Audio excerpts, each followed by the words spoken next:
அவர்களுக்கும் எங்கள் விழாக்குழு சார்பாக நன்றியை தெரிவித்துக் கொள்கிறோம். மற்றும் எங்களுடன் இருக்கும் ஸ்ரீ அம்மன் நாடக மன்றம், ஸ்ரீ செல்லியம்மன் நாடக மன்றம், ஸ்ரீ சக்தி நாடக மன்றம் சங்க உறுப்பினர் அவர்களையும்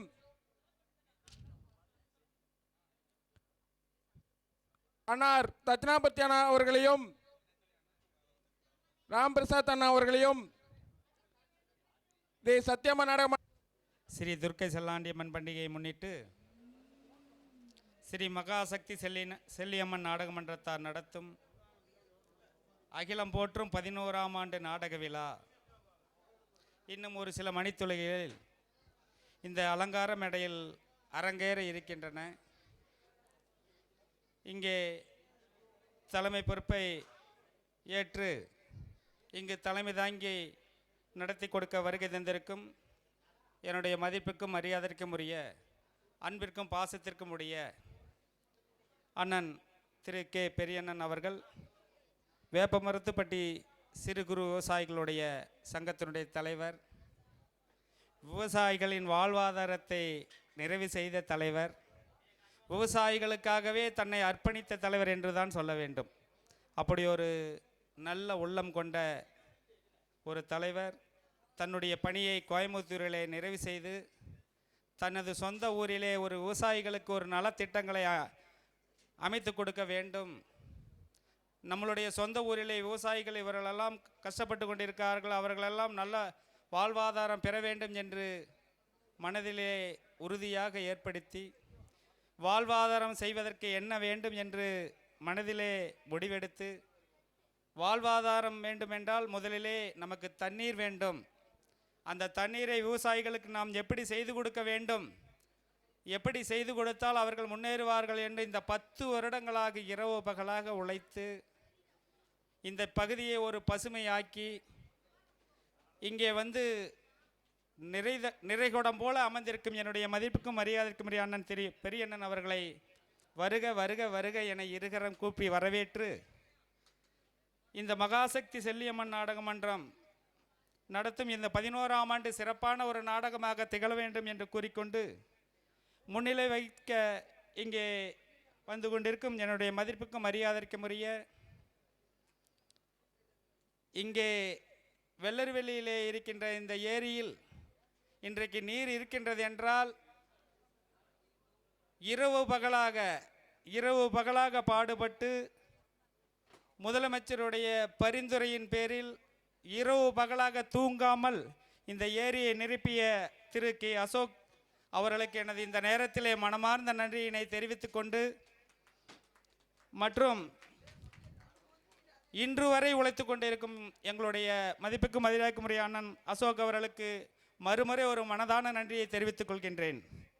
வாழ்த்துறைக்காக இங்கே வருகை புரிந்திருக்கும் எங்களுடைய மாதேஸ்வரன் ஒன்றிய செயலாளர் அவர்களையும் மற்றும் சிறப்புரைக்காக இங்கே வந்து கொண்டிருக்கும் என்னுடைய அருமை தம்பி ராம் பிரசாத் அவர்களையும் மற்றும் குணசீலன் அவர்களையும் மாதேஷ் அவர்களையும் மற்றும் பாலமுருகன் அவர்களையும் மற்றும் அம்மன் நாடக மன்றத்தினரையும் மற்றும் செல்லியம்மன் நாடக மன்றத்தையும் வருக வருக வருக என வரவேற்று இங்கே நமக்கெல்லாம் கிடைத்த ஒரு பெரிய பொற்கிசம் என்னவென்றால், நம்மளுடைய மாண்புமிகு தமிழக முதலமைச்சர் திரு எடப்பாடி கே பழனிசாமி அவர்கள் நம் பகுதியிலே என்ன சேவைகள் செய்ய வேண்டுமோ எல்லாம் செய்து கொடுத்து, சிறு குறு விவசாயிகள் சென்று அவர்களை சந்தித்த பொழுது, வாய்க்காலிலிருந்து தண்ணி வந்தால் மட்டும்தான் நாங்கள் பயன்பட முடிகிறது, ஆற்றிலிருந்து தண்ணி கொண்டு வந்தால் நாங்கள் இன்னும் சிறப்பாக பயன்படுவோம் என்று சொல்லி, அதற்கும் நீங்கள் செய்து கொள்ளுங்கள் என்று அவர் கூறிய பிறகு அதையும் நம்மளுடைய சிறு குறு விவசாயிகள் செய்து முடித்திருக்கிறார்கள். அவருக்கு நாம் மனமார்ந்த நன்றியினை இந்த நேரத்திலே உரித்தாக்கி கொண்டு,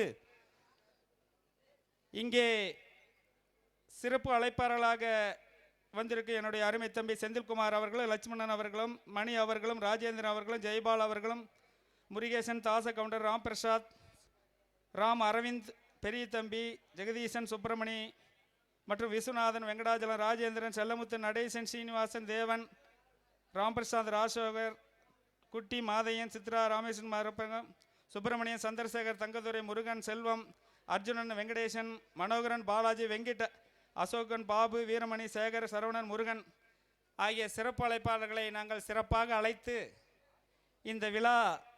இந்த நாடக விழா 11ஆம் ஆண்டு படைப்பாக எங்களுடைய அருமை தம்பிகள் ஸ்ரீ மகாசக்தி செல்லியம்மன் நாடக மன்றத்தினர் பெருமையுடன் வழங்க இந்த 16ஆம் படைப்பு தான் யாருக்கும் சொல்லாதீங்க என்னும் வாழ்வியல் நாடகம். யாருக்கும் சொல்லாதீங்க என்னும் வாழ்வியல் நாடகம். இந்த தலைப்பை நீங்கள் சற்று நன்றாக கவனிக்க வேண்டும். ஒவ்வொரு வருடமும் சிறப்பான தலைப்பை கொடுத்து இந்த மகாசக்தி செல்லியம்மன் நாடகம் மன்றம் அசத்தி கொண்டு இருக்கின்றன. இந்த தலைப்பிலே நிறைய அர்த்தங்கள் இருக்கின்றது. யாருக்கும் சொல்லாதீங்கள் என்றால் ஒரு முறை குடும்பத்தை எடுத்துக்கொண்டால் நம் வீட்டிலே நடக்கின்ற பிரச்சனைகளை வெளியிலே யாருக்கும் தெரியக்கூடாது என்பதுதான் என்னுடைய கருத்து. இது முதல் கருத்து.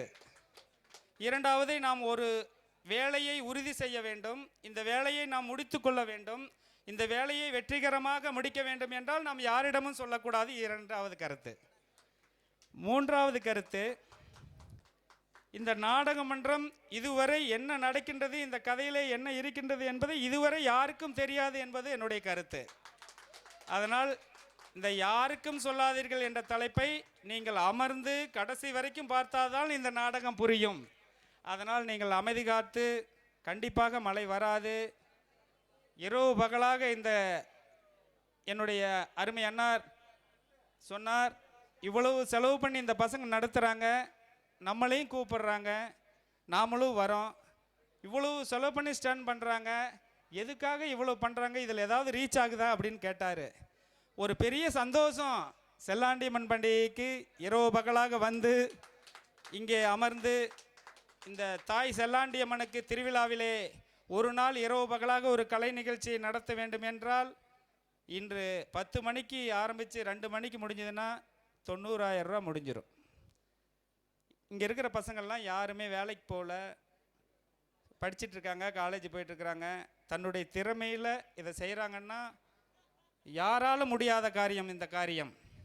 நாமளும் ஒரு நாள் இந்த அலங்கார மேடையிலே அலங்கரிக்க வேண்டும் என்பதற்காகவே இந்த மகாசக்தி செல்லியம்மன் நாடக மன்றத்தார் பெருமையுடன் வழங்கி கொண்டிருக்கும் இந்த நாடகத்தை நீங்கள் பொறுமையாகவும் அமைதியாகவும் இருந்து கண்டுகளிக்க வேண்டும் என்று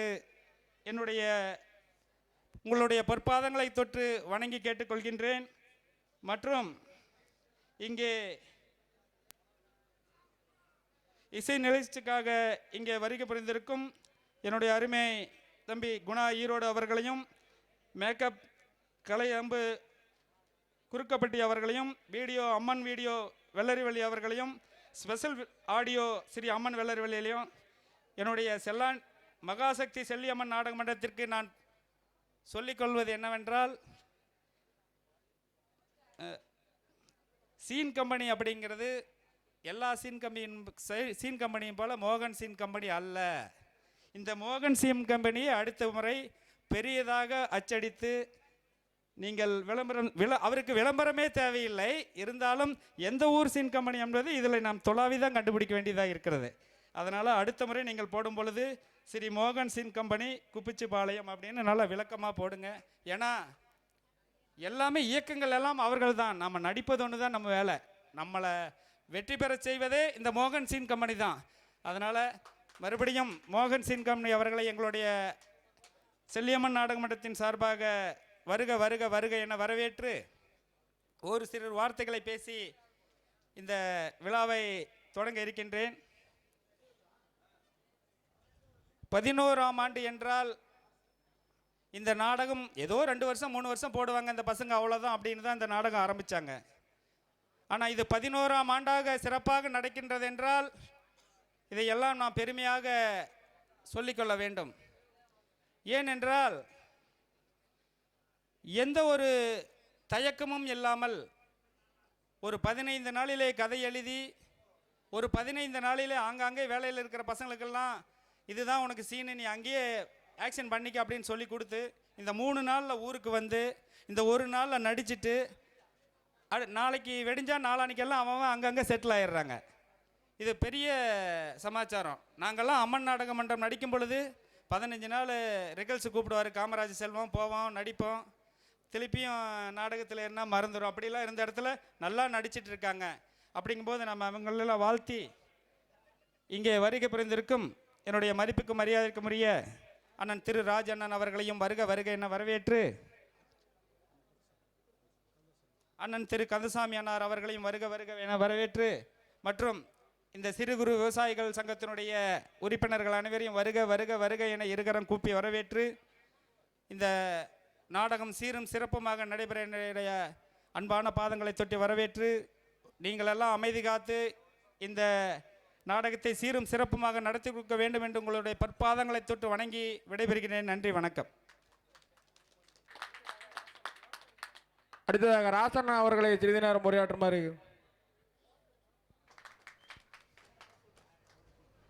எங்களுக்கு தலைமை பொறுப்பு ஏற்று நடத்தி கொடுத்துள்ள இன்ஜினியர் பெரியண்ணன் அவர்களை சிறிது நேரம் உரையாற்றுமாறு கேட்டுக்கொள்கிறோம். மன்றத்தின் சார்பாக அன்னார் அவர்களுக்கு பொன்னாடையை செந்தில்ராஜ் அவர்களை அணிவிக்குமாறு, செந்தில்ராஜா என்ற நவீன் அவர்களை அணிவிக்குமாறு கேட்டுக்கொள்கிறோம்.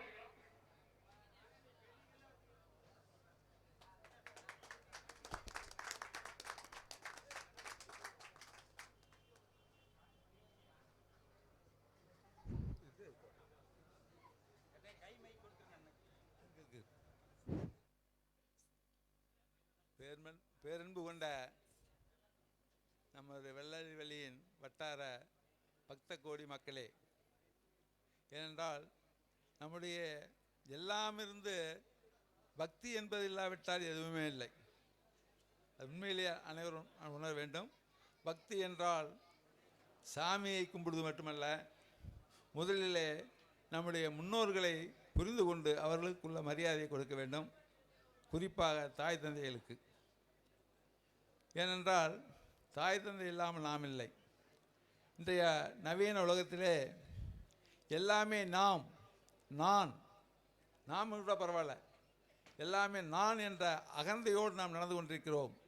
அது தவறு என்பதை உங்களுக்கு கூறிக்கொள்கிறேன். அதே போல் எவ்வளவுதான் படித்திருந்தாலும் உலகிலே சம்பாதித்தாலும் தன்னுடைய உள்ளூருக்கு வந்து அவருடைய திறமையை காட்டி உங்களுக்கு ஒரு நல்ல செய்திகளை சொல்வதற்காக நம்முடைய மகாசக்தி செல்லியம்மன் நாடகமன்றத்தார் அரும்பாடுபட்டு இந்த விழாவினை ஏற்பாடு செய்துள்ளார்கள். அவர்களுக்கு முதலில் என்னுடைய வாழ்த்துக்களை தெரிவித்துக் கொள்கிறேன். அதே போல் இங்கே சிறப்பாக வரவேற்புரையாற்றினார். உண்மையிலேயே நம்ம எல்லாம் இவ்வாறு ஒரு வரவேற்பு மூர்த்தி அவர்களுக்கு என்னுடைய வாழ்த்துக்களை தெரிவித்துக் கொள்கிறேன். குறிப்பாக நமக்கெல்லாம் யாருக்குமே கிடைக்காத ஒரு பொக்கிஷம் நம்முடைய எடப்பாடி பழனிசாமி அவர்கள்.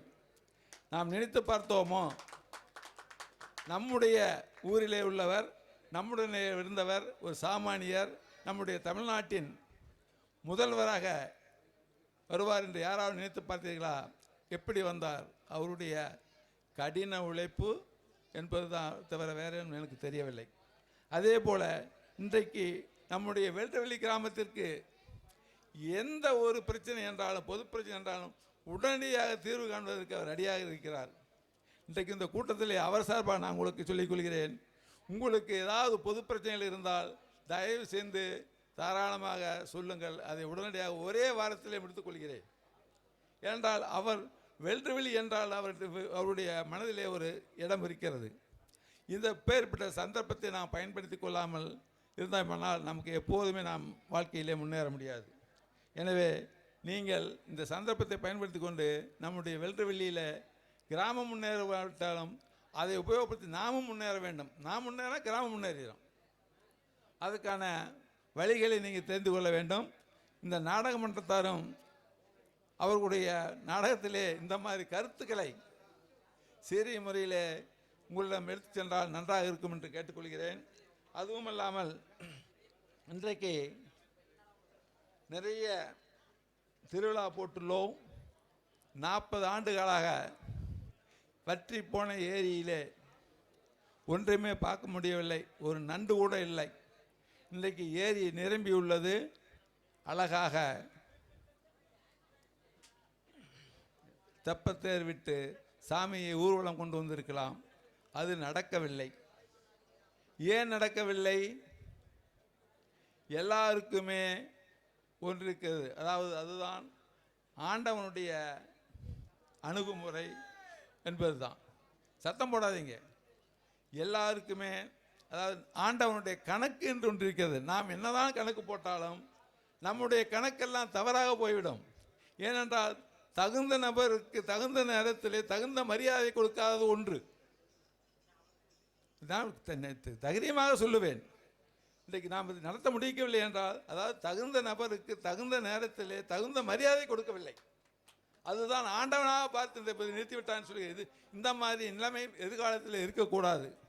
அது உங்களுக்கு ஒரு சிறிய கதை மூலம் உங்களுக்கு உணர்த்த விரும்புகிறேன். ஒரு பெரிய மடம் இருந்தது. அந்த மடத்தில் 2 துறவிகளில் 2 அதாவது அவங்க என்ன சொல்கிறது, அதாவது ஊரெல்லாம் அவங்க என்ன சொல்லுவாங்க, அது கரெக்டாக ஞாபகம் வர மாட்டேன். 2 பூசாரிகள் இருந்தான்ட்டே சொல்லுவோம். என்ன அந்த மடத்திலே தங்கியிருந்தார்கள். அவர்களிடம் ஒருவரிடம் 5 ரொட்டி இருந்தது, இன்னொருவரிடம் 3 ரொட்டி இருந்தது. அவர் 20 அன்று இரவு அங்கே தங்கியிருப்பார். மழை, சரியான மழை, வெளியிலே யாரும் போக முடியாது, ஒன்றுமே செய்ய முடியாது. கொஞ்சம் கூர்ந்து கவனியுங்கள். அப்போது அந்த அதாவது அந்த மடத்திற்கு அங்கே ஒரு வழிப்போக்கன் வருகிறான். அவனுக்கு மழை தாங்க முடியாது, வெளியே போக முடியாது. அவனும் மடத்திலே தங்க வேண்டிய நிர்பந்தம் ஏற்படுகிறது. ஆனால் 3 பேர் சாப்பிட்டாக வேண்டும். ஆனால் ஒருவனிடம் 5 ரொட்டி இருக்கிறது, ஒருத்தனிடம் 1 ரொட்டி தான், 3 ரொட்டி இருக்கிறது. இது 3 பேர் சாப்பிட வேண்டும். எப்படி சாப்பிட்றது? இருக்கிறது 8 ரொட்டி, அதை 3ஆக பிரிக்கணும். எனவே இவர்கள் எப்படி பிரித்து சாப்பிடும்போது அந்த வழிப்போக்கனே சொன்னான், வேண்டாம், இதை ஒவ்வொன்றையும் 3ஆக வெட்டிவிட்டால் 24 ரொட்டி ஆகிவிடும். அந்த 24 ரொட்டியும் ஆளுக்கு 8 எடுத்துக்கொள்கிறார். 8 3 24 ஆகிவிடும் சொன்னான். சரி, அவனுடைய யோசனையை கேட்டுக்கொண்டு அவர்கள் ஆளுக்கு 8 ரொட்டியாக பிரித்து சாப்பிட்டு விட்டு படுத்து உறங்கி விட்டார்கள். மறுநாள் எழுந்து செல்லும்போது அந்த வழிப்போக்கன் இந்த இருவரையும் கூப்பிட்டு தங்கிய இடத்திற்கு நன்றி என்று கூறி ஒரு 8 வராகன் தங்க காசை அவர்களை கொடுத்து சென்று விட்டான். நீங்கள் உங்களுடைய பிரித்து கொள்ளுங்கள் என்று. ஆனால் இருவருக்கு அந்த 8 வராகன் தங்க காசை பார்த்த உடனே போட்டி பொறாமை வந்து விட்டது. நம்முடைய ஆட்களுக்கு மாதிரி தான், தேரில் ஏறத்துக்கு யார் வேணுமா அந்த போட்டி பொறாமை மாதிரி அவங்களுக்கு காசை பார்த்த உடனே பொறாமை வந்து விட்டது. அப்போது 5 ரொட்டி கொடுத்தவன் எனக்கு தான் ஜாஸ்தி வரணும், நான் 5 ரொட்டி கொடுத்துருக்கிறேன் என்று. இன்னும் 3 ரொட்டி இருக்கிறான், நான் எனக்கு தான் ஜாஸ்தி, ஏன்னா எனக்கு 3 வச்சுக்கிட்டோம், என்னுடைய அது இருந்து உங்களுக்கு கஷ்டப்பட்டு மிச்சம் கொடுத்துருக்கேன்ல, அதெல்லாம் எனக்கு தான் ஜாஸ்தி வரும். 2 பேரும் போட்டி போட்டு அந்த பணத்தை பிரிக்க முடியாமல் சென்று விட்டார்கள். அதப்போது அது அரசனிடம் சென்றது. அந்த ஊர் அரசனிடம் செல்லும்போது இந்த எப்படி பிரித்து கொள்வது என்று கேட்டார்கள். அரசன் சொல்லும்போது, ஐயோ சாமி, இது எங்களை ஆளுக்கு பாதியாக கொடுன்னு இவங்க 3 ரொட்டி கொடுத்தவன் கேட்குறான். இவன் 5 ரொட்டி கொடுத்தா, அது எப்படி நான் 5 ரொட்டி வச்சு கொடுத்தவனாச்சு, எனக்கு நான் பாதி கொடுக்க முடியாதுன்னு சொல்லிட்டு இருக்கிறான். அப்போது அரசருக்கு இது ஒன்று புரியவில்லை, இது எப்படி கொடுப்பது என்று. சரி, அடுத்த நாள் வாழுங்கள், இதை உங்களுக்கு பிரித்து கொடுக்கிறேன் என்று சென்று விட்டார். இப்போ உங்களிடம் ஒரு கேள்வியை கேட்கிறேன். 8 காசு இருக்குது, இது எப்படி 2 பேருக்கு பிரித்து கொடுக்கறது? கொடுக்க முடியுமா? யார்